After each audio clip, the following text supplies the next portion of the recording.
오늘 함께 나눌 하나님의 말씀은 신약성경 마태복음 2장 1절에서 12절까지의 말씀입니다. 마태복음 2장 1절에서 12절입니다.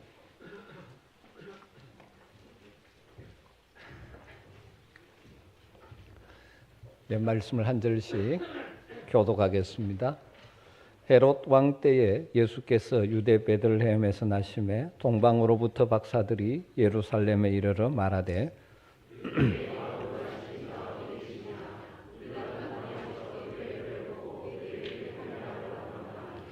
헤롯 왕과 온 예루살렘이 듣고 소동한지라.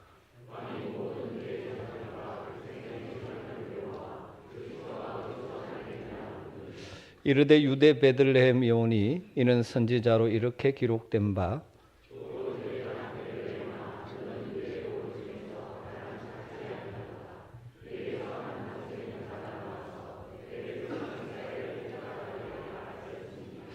이에 헤롯이 가만히 박사들을 불러 별이 나타난 때를 자세히 묻고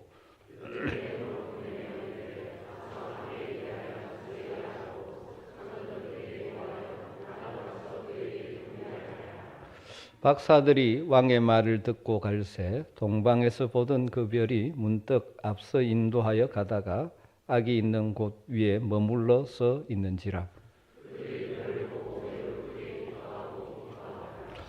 집에 들어가 아기와 그의 어머니 마리아가 함께 있는 것을 보고 엎드려 아기께 경배하고 보배합을 열어 황금과 유향과 모략을 예물로 드리니라. 헤롯에게로 돌아가지 말라 지시하심을 받아 다른 길로 고국에 돌아가니라. 아멘. 우리 주님 우리를 구원하기 위해 인간의 몸을 입고 이 땅에 오신 것을 깊이 묵상하는 성탄의 계절입니다. 오늘은 마태복음에 나오는 예수님의 탄생 기사 중 한 부분을 가지고 우리에게 주시는 말씀을 나누기를 원합니다. 교회 다들 오래 다니신 분들은 성탄절 하면 떠오르는 생각들이 다 있을 것입니다. 주님의 낮아지심처럼 우리도 겸손히 낮아져야 한다는 메시지가 가슴에 들어오는 분들도 있을 것이고, 또 왕으로 오신 그분을 왕으로 모시고 살아가야 한다는 그런 메시지를 가슴에 담을 수도 있겠죠.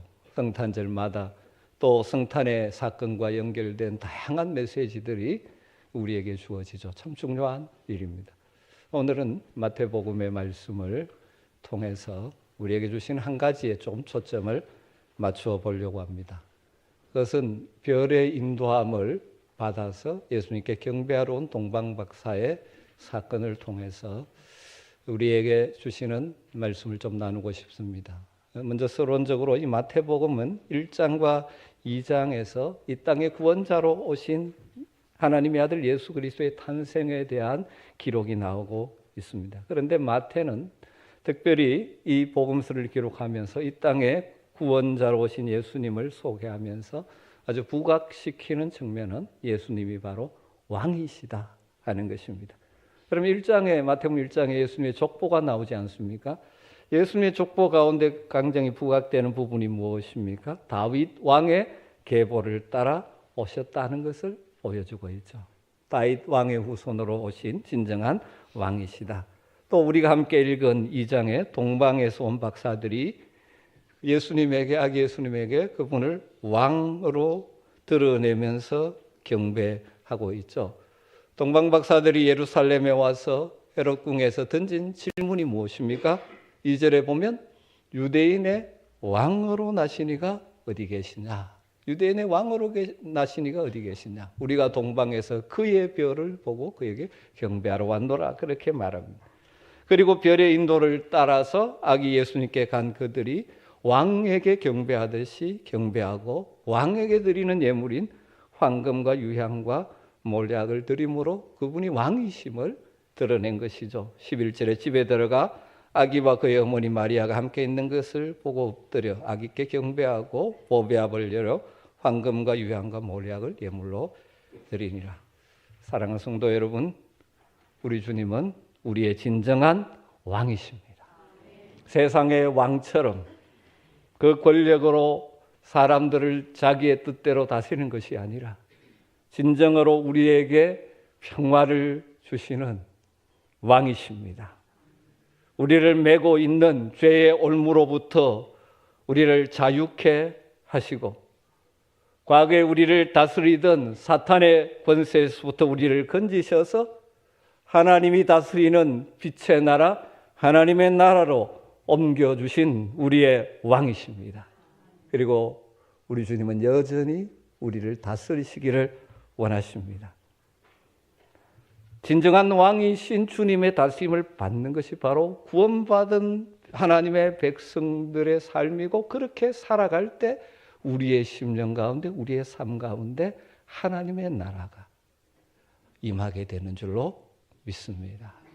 이 성탄의 계절에 다시 한번 내가 나의 왕이 되어서 살아가고 있는 우리의 모습을 내려놓고 진정한 왕으로 오신 주님을 여러분의 심령의 중심에 모시는 은혜가 있기를 주의 이름으로 축원합니다. 오늘 이 2장 말씀에서 조금 초점을 맞춰보고 싶어 하는 것이 바로 그것입니다. 동방 박사들이 별을 보고 수천 킬로미터의 먼 길을 여행한 후에 예수님을 만났고 그를 경배하는 것이죠. 그럼 동방 박사들이 본 별, 먼저 동방 박사들은 어떤 사람이었을까요? 일반적으로 성경 해석자들은 동방을 현재 이란 지역인 페르시아 지역이라고 해석을 합니다.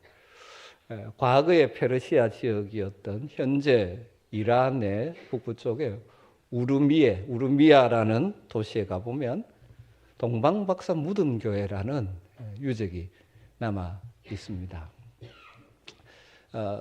원래 최근에 우리 기독교 TV 가운데 하나는 시채널이라는 곳에서 장사 15주년으로 페르시아를 가다라는 여러 부의 다큐멘터리라 그럴까요? 그것을 이제 씌웠습니다. 그것은 이스라엘 성지연구소 소장 이강근 박사님하고 명성교회 원로 목사님이 김사만 목사님이 함께하면서 이 페르시아 지역, 지금은 이란 지역입니다. 이란 지역. 그것이 구약에서부터 해서 이게 이스라엘 백성과 굉장히 연결되어지니까 그런 그 성경에 연관되어지는 곳들을 탐사하면서 쭉 그 메시지들을 이렇게 담아 놓은 것이 있습니다. 거기에 이제 사부에 가보면 바로 이것이 나옵니다. 우르미에라는 지역에 가면 동방박사 무덤교회라 이것이죠. 한번 사진을 잠깐 한번 보여주시죠. 아주 현대적인 교회처럼 보여지는데 이건 이제 화재로 소실되어 버려서 후에 새로 지었으니까 저렇게 돼 있고, 이 교회 밑에 가면 동방박사들 무덤이라고 하는 그런 것들이 남아 있는 것이죠. 그런데 여기에 이 지역에 내려오는 전승에 따르면 이제 동방박사들이 탄생하신 예수님을 경배하고 자기의 고향으로 돌아와서 그들이 그 전에 숨겼던 조라스트교, 그들이 원래는 조라스트교를 숨겼는데 그것을 버리고 하나님을 섬기는 그런 예배가 시작되어지면서 세워진 교회라고 전해져 옵니다. 그건 전승이죠. 그러나 이제 일반적으로 동방박사, 페르시아 지경 그것은 거의 확실한 것 같습니다. 마르코 폴로도 그 역사 기록 속에 이 지역을 지나가면서 이것이 있다라는 기록을 남겼다고 하고 있으니까. 이 동방박사들은 일반적으로 그 지역의 천문학자, 소위 요즘은 천문학자와 비슷한 사람들로 보죠. 별자리를 연구하면서 개인이나 국가의 운명을 예측하는 사람들이었다고 봅니다. 우리가 볼 때는 조금 이렇게 마술사 이런 조금 부정적인 느낌이 있지만 그 당대에는 소위 과학자들이고 철학자들로서 흔히 왕이나 귀족의 자문관 역할을 하는 자들이었죠. 특별히 난세에는 왕을 간택하는 일까지 맡아 킹메이커 역할까지 할 정도로 막강한 지위와 권력을 가지고 있던 사람들이라고 합니다. 그런데 과연 그들이 어떻게 별을 보고 예수님의 탄생을 알게 되었을까요? 이건 역시 성경에 나온 것은 아니고 이 배경을 가지고 우리가 조금 추정을 해보면 이렇게 생각해 볼 수 있을 것 같습니다.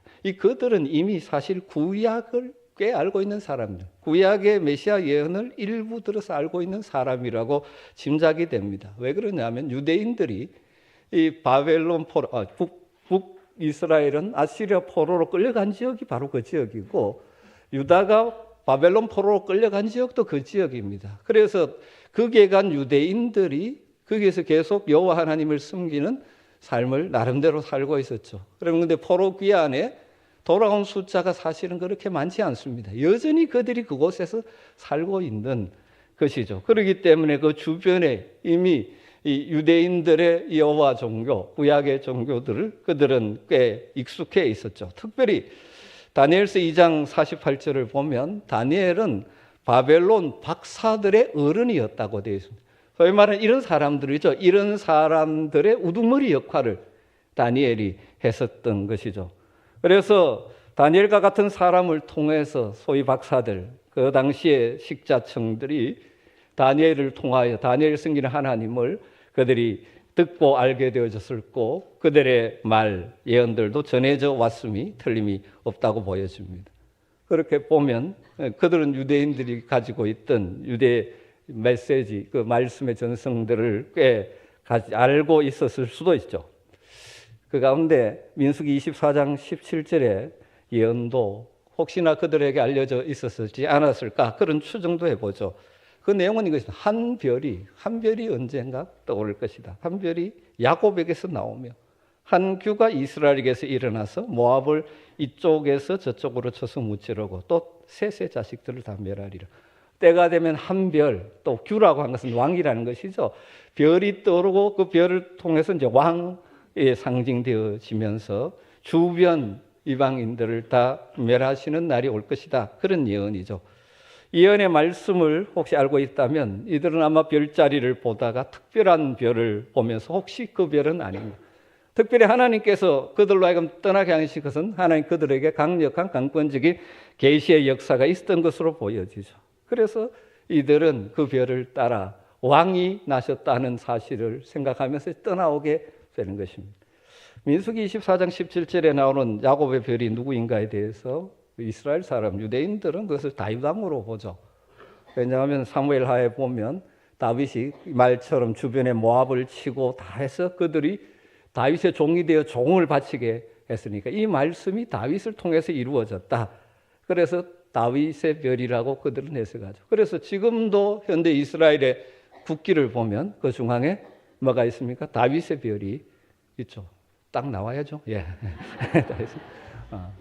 그러나 여러분 성경 전체를 보면 이 야곱의 별은 다윗의 후손으로 오신 궁극적으로 오시는 다윗의 후손인 메시아 예수 그리스도를 가르치는 것이죠. 혹시 우리 여러분 가운데 소위 말하는 성지순례 성경의 땅 답사를 가보신 분들은 예수님의 탄생하신 지역에 세워놓은 교회가 예수님 탄생교회가 있죠. 거기에 지하에 예수님이 탄생하신 자리라고 그렇게 명명되어지는 데 가보면 바로 이 다윗의 별이 거기에 새겨져 있죠. 이렇게 새겨져 있는 것이죠. 그래서 이게 결국은 궁극적으로 다윗의 후손으로 오신 메시아 예수 그리스도를 가리키는 것이고 요한계시록 22장 16절을 보면 친히 이렇게 말씀하시죠. 나 예수는 교회들을 위하여 내 사자를 보내어 이것들을 너희에게 정언하게 하였노라. 나는 다윗의 뿌리요 자손이니 곧 광명한 새벽별이라 하시더라. 예수님 자신을 새벽별, 광명한 새벽별이라고 말씀하고 계십니다. 어쨌든 동방 박사들이 보고 따라온 별은 어떤 별입니까? 이 땅의 메시아, 구원자, 평화의 왕으로 오신 아기 예수님, 광명한 새벽별 되시는 예수님께로 인도하는 별이었죠. 그런데 오늘 본문을 보게 되면 이 별에 대한 다양한 반응들이 나오게 되는 것을 보게 됩니다. 가장 기본적으로 이 별을 보고 먼 길을 멀다 하지 않고 따라왔던 동방 박사들이 있죠. 산 넘고 물 건너고 수많은 위협을 무릅쓰고 그들은 결국 마침내 예수님을 만났죠. 그들에게 그 별은 예수님께로 인도하는 별이었고 그 별은 하나님이 계시의 방법 중에 하나였습니다. 그렇다면 그 별은 오늘 이 시대 성도인 우리에게는 어떤 의미가 있을까요? 우리는 그 성탄의 별은 그때 있었던 단 한 번의 하나님의 표적이었지 않습니까? 물론 오늘 그래서 우리도 눈에 보이는 별의 인도함을 따라 예수님께 나아가는 것은 아니지 않습니까? 베드로후서 1장에 보면 이런 말씀이 있습니다. 또 우리에게는 더 확실한 예언이 있어 어두운 데를 비추는 등불과 같으니 날이 새어 샛별이 너희 마음에 떠오르기까지 너희가 이것을 주의하는 것이 옳으니라. 먼저 할 것은 성경의 모든 예언은 사소로 풀 것이 아니니 예언은 언제든지 사람의 뜻으로 낸 것이 아니요 오직 성령의 감동하심을 받은 사람들이 하나님께 받아 말한 것이니라. 우리에게는 더 확실한 하나님의 인도하심, 주님께로 인도하는 것이 있죠. 어두운 데를 비추는 등불, 확실한 말씀이 주어져 있는 것이죠. 우리에게 주신 말씀을 따라가면 우리는 예수님을 만나게 되고 예수님과 동행하는 삶을 살게 되는 줄로 믿습니다. 제가 자주 이야기하지만 사랑하는 성도 여러분, 우리 인생에 중요한 것이 무엇입니까? 많은 사람들이 속도에 관심을 둡니다. 무엇이든지 빨리 성취하고 인생의 성공을 빨리 이루는 것에 관심이 많습니다. 그러다 보니 세상 풍조에 휩쓸리고 세상 지식의 욕망에 휩쓸려 다니며 동분서주할 때가 많죠. 또 그래서 빨리 다른 사람들보다 뭔가 이룰 때 마치 내가 인생을 성공한 것처럼 잘 사는 것처럼 착각하기도 합니다. 여러분, 그러나 속도보다 중요한 것은 방향이죠. 우리의 마지막이 만일 멸망이라면 무엇을 빨리 이루는 것이 무슨 의미가 있습니까? 잠언서 14장 12절에 그런 말씀이 있죠. 어떤 길은 사람의 보기에는 바르나 필경은 사망의 길이니라. 여러분, 속도보다 방향, 우리의 목적지가 중요하다는 사실을 기억해야 됩니다. 다르게 말하면 우리의 인생의 방향이 어디로 가야 됩니까? 오직 별을 보고 예수님께로 가는 것입니다. 우리의 영안이 열려 우리를 주님께로 인도하는 주님의 말씀을 붙들고 살아가야 하는 것이죠. 그렇게 할 때 우리 주님과 만남을 통하여 우리의 인생이 바뀌게 되는 것이고 우리의 삶의 방향이 달라지게 되는 줄 믿습니다. 여러분, 우리가 예수님을 제대로 만날 때 우리는 구원의 복을 받습니다. 그리고 우리 인생의 최종 목적지인 천국으로 가는 길을 발견하게 됩니다. 우리 주님 친히 말씀하셨죠. 내가 곧 길이요 진리요 생명이니 나로 말미암지 않고는 아버지께로 올 자가 없느니라. 여러분, 이미 주님을 만나셨습니까? 그래서 주님 붙들고 때를 따라 주님과 동행하는, 특별히 말씀으로 현재도 우리를 인도하시는 그 은혜를 누리며 사시기를 주님으로 축원합니다. 뿐만 아니라 우리가 주님의 인도함을 받으며 이 땅을 살아갈 때 우리의 삶에 크고 작은 문제들과 어려움들은 있지만 그 모든 것들을 극복하고 이겨낼 수 있는 하나님의 형통케 하심을 맛보게 될 줄로 믿습니다.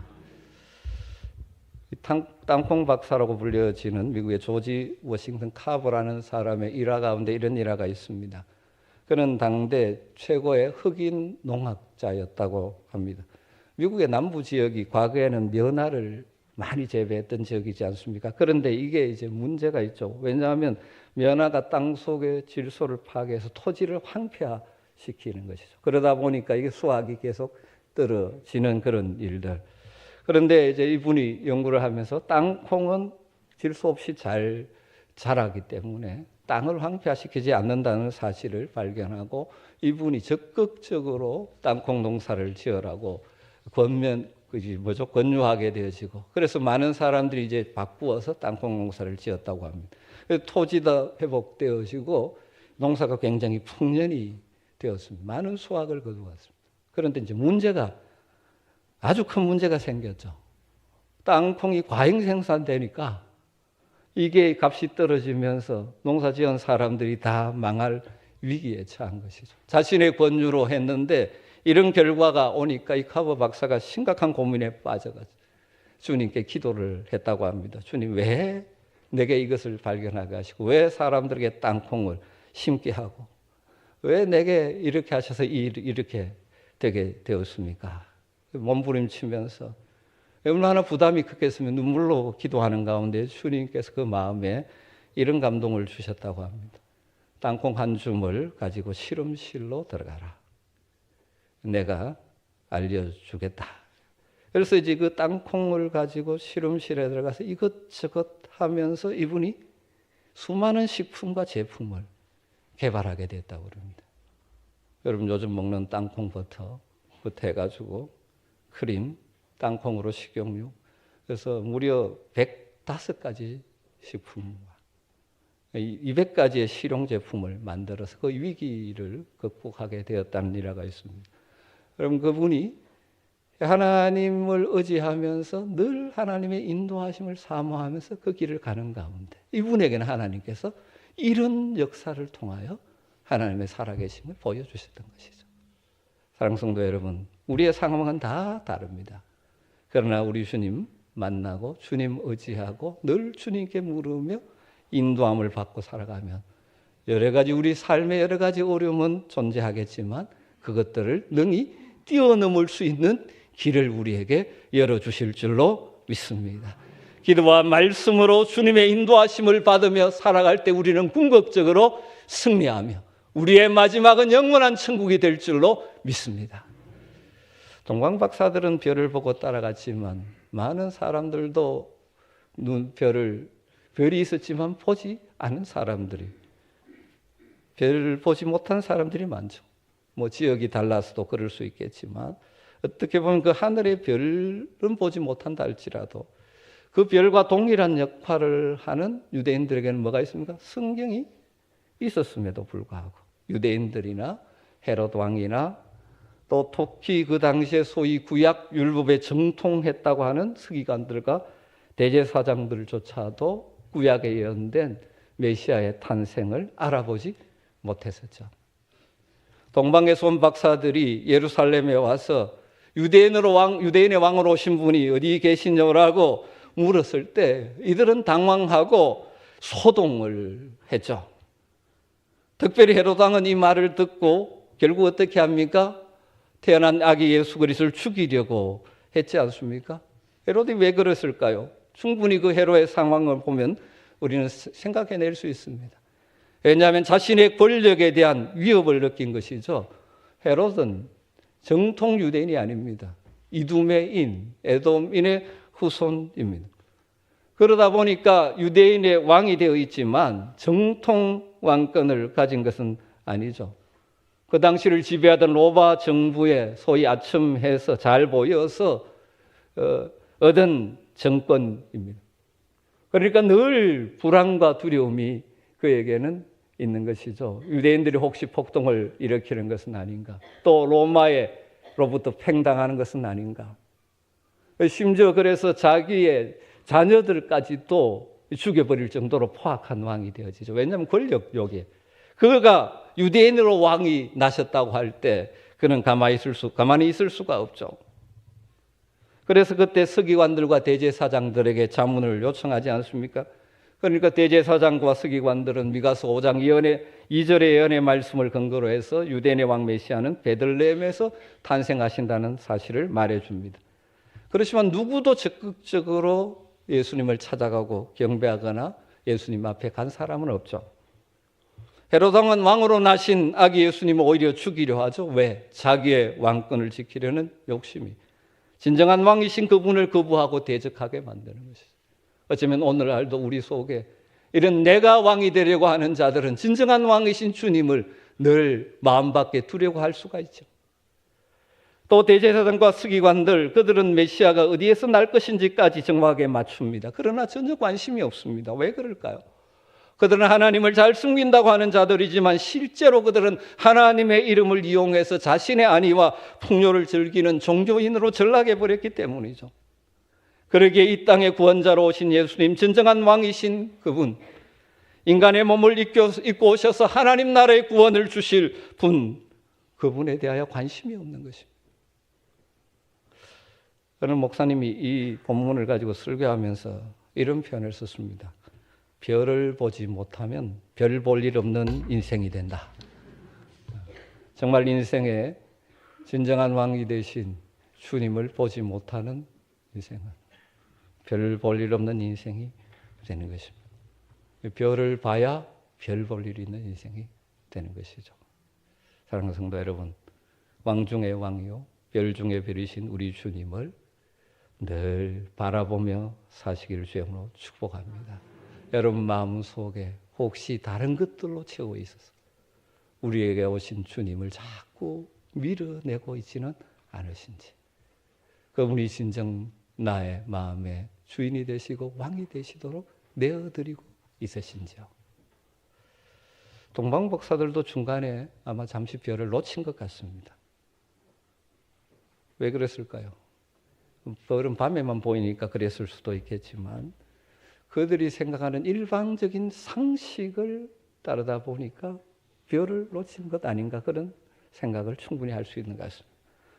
먼 길을 떠나 예루살렘에 오면서 그들은 무슨 생각합니까? 왕은 당연히 왕궁에서 날 것이라고 생각합니다. 그래서 왕궁을 찾아가는, 헤롯 왕궁을 찾아가는 것입니다. 어떻게 보면 상식적으로 생각하다가 별을 놓치는 것이죠. 여러분, 우리가 이 세상에 상식이 참 중요합니다. 그러나 모든 것을 상식으로 생각하면 안 됩니다. 우리의 신앙의 삶은 상식을 초월하는 것입니다. 물론 나중에 다시 별을 발견하고 아기 예수님을 만나고 경배했지만 어쩌면 조금 아쉬움이지 않습니까? 그 결과 이것이 다 그는 아니지만 결국 헤롯이 베들레헴 지역의 수많은 2살의 아기를 죽이는 불행한 사건들이 일어나기도 했었죠. 여러분, 우리의 삶에서 우리 주님을 놓치지 않고 주님께 초점을 맞추고 살아간다는 것이 얼마나 중요한지 모릅니다. 베드로가 예수님을 향한 시선을 놓칠 때 물속에 빠져드는 사건이 마태복음 14장에 있지 않습니까?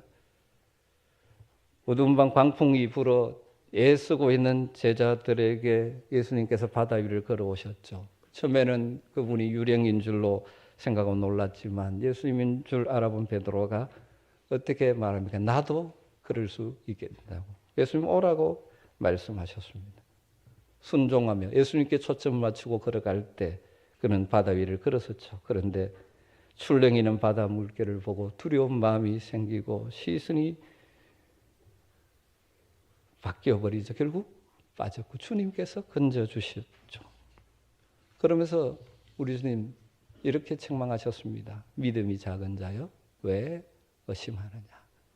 여러분, 우리가 주님을 만났고 주님을 따라간다고 하다가 때로는 우리도 믿음이 흔들리고 믿음이 약해지면서 주님을 놓치고 세상을 바라보면서 그 풍파에 우리의 인생이 조금씩 빠져들어갈 때도 있지 않습니까?